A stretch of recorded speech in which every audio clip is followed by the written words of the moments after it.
Hello and welcome to episode 1 of the 2011 Defender.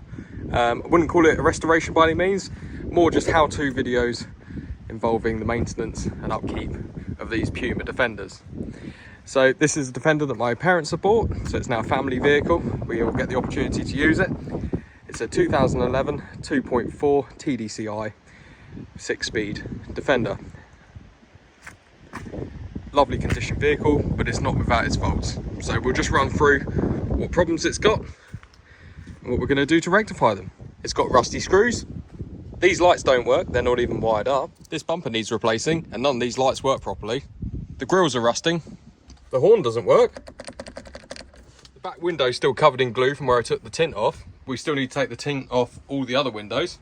My parents don't like the steering wheel, and I don't either. Just to name a few things that the Defender needs doing to it. It's also got a clunk from the rear differential, so that could either be a prop shaft, could be a differential, or it could be a shaft. But the Defender itself has got a lot of great qualities. Now, I know these Puma Defenders aren't an enthusiast choice. However, I've done a lot of driving in this since they've had it, and I think they're a fantastic vehicle. So a lot of you probably know that these vehicles were actually produced when Ford owned Land Rover, so they come with the Transit 2.4 TDCI. It's a fantastic engine. They're in all the Mark 7 Transits. They're bulletproof. I've got a Transit itself that's done over 250,000 miles, and we've had some in the company that have done over 300,000 to 400,000. So they're a fantastic engine. I know my way around them quite well, but that's not to say they don't have their faults. These vehicles come really well spec'd as well. I quite like the dashboard. Now, I have had a TD5 before, so we did a lot of research before buying Puma over a TD5. It was more due to the fact that it was a bit more of a practical vehicle to drive if you want to do some long distance driving. I drove this back when we went and bought it. I did 130 miles in it. I was sitting on the motorway, 75 miles an hour. Not a problem at all, and it was great on fuel. It comes as standard, this one does, with electric windows, which are really nice. Again, a 6-speed gearbox. A blower that actually works, and it's also got a heated screen, which is a nice little Ford optional extra. Pretty much every Ford has one of those in it as well, and they're fantastic. Let's have a quick look at the engine. There she is, 2.4 TDCI Transit engine, absolutely bulletproof. Sorry if you can't hear me very well as well, it's pretty windy here today. This is the air conditioned model as well. I've done a lot of work on these engines before, so I know my way quite well around them. Yeah, they do fill up every part of the engine bay quite nicely.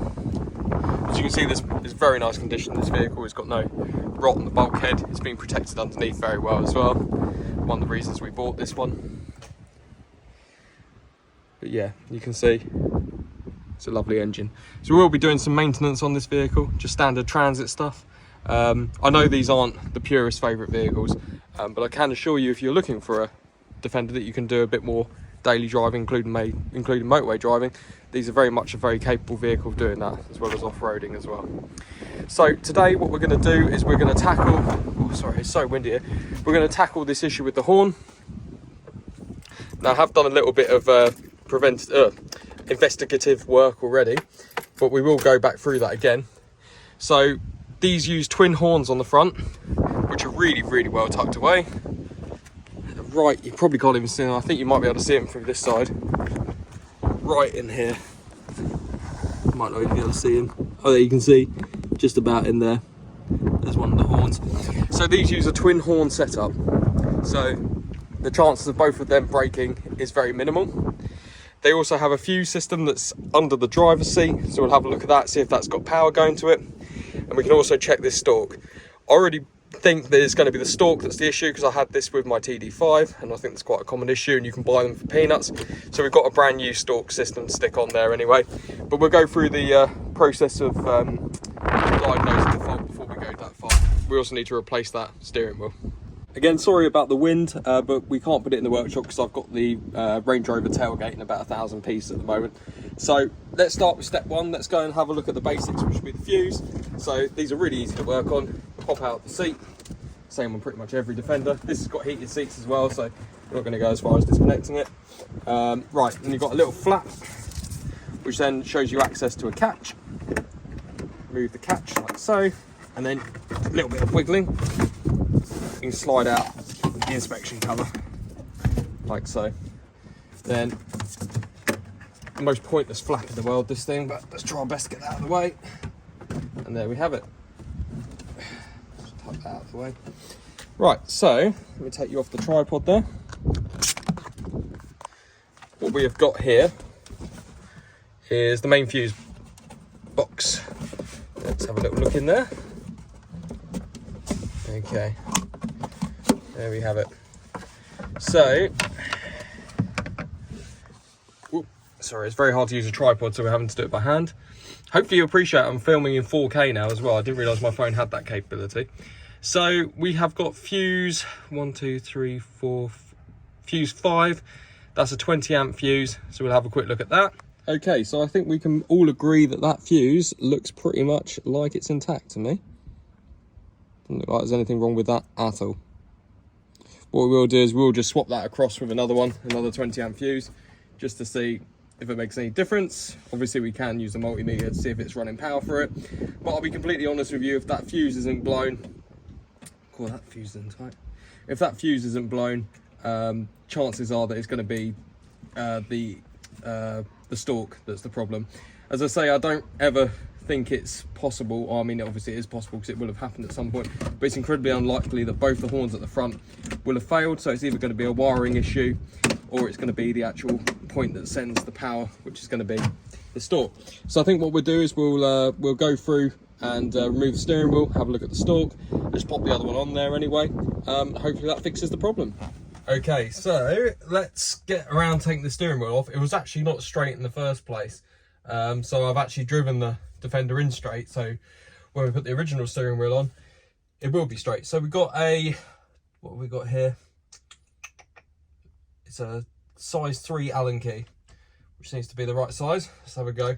I'll be honest, those all these Allen key nuts look pretty rounded, so we have to try our best here. Let's start with the worst one. Right. Oh, hello. Oh, it's not even tight. That's never good when you're working on vehicles and you start finding stuff that's not tight. That makes you think maybe someone's been here before. Well, they have obviously, but okay, yeah, that's maybe for a steering wheel that should have been a little bit tighter. Let's try the other one. Oh, okay, yeah, they're all loose. That's nice. Okay, so we've removed the steering wheel and the hub. We basically put the nut back on and just gave the steering wheel a tug. That came off pretty much straight away. The nut itself wasn't tight again, which makes me think someone's probably been around here, but reassuringly this is not a new part, I don't think. So let's go ahead and we'll remove the rest of these covers. It was about 4 Phillips screws, 2 either side, and then 2 Torx bits, and they were, I'll tell you what size they were, whatever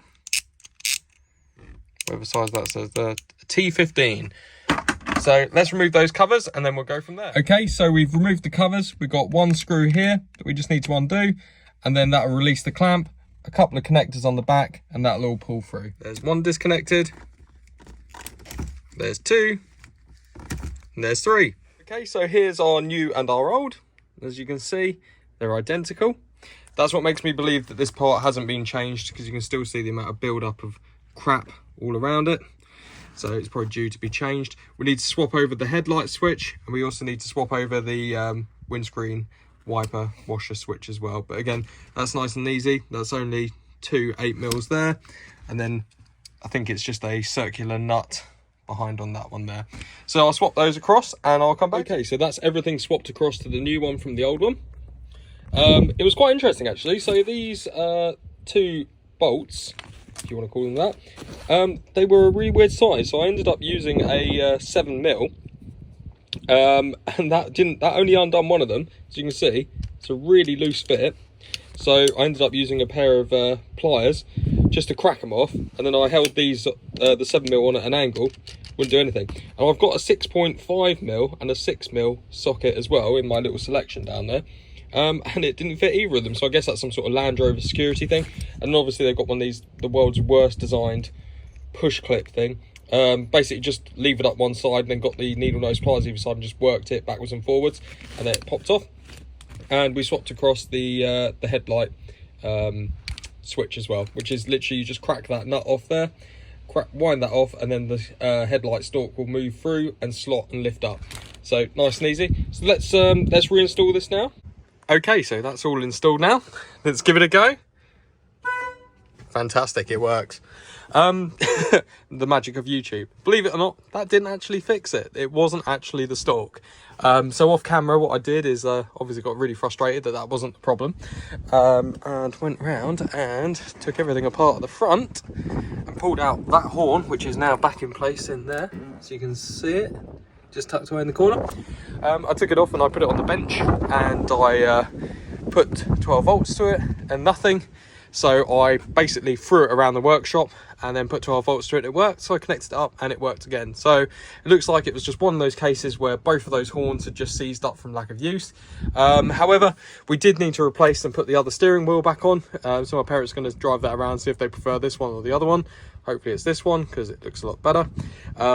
So that needed doing. So for the sake of 20 quid, it was always worth replacing this stalk at the same time. But yeah, thanks for watching everyone, and hopefully you enjoyed it. In the next episode we will be replacing the front bumper, and that is because, as you can see, it's rotten. It's rotten. It's been painted about 3 or 4 times. It's actually brush painted. You can see the finish is awful. These lights are very misted up as well, and one of the bulbs is actually gone. I could not undo the bulbs at the back because the brackets are completely rusted solid.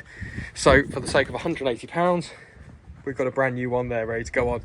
So that'll be the next episode, and obviously I'll show you how to wire those up. Thanks for watching.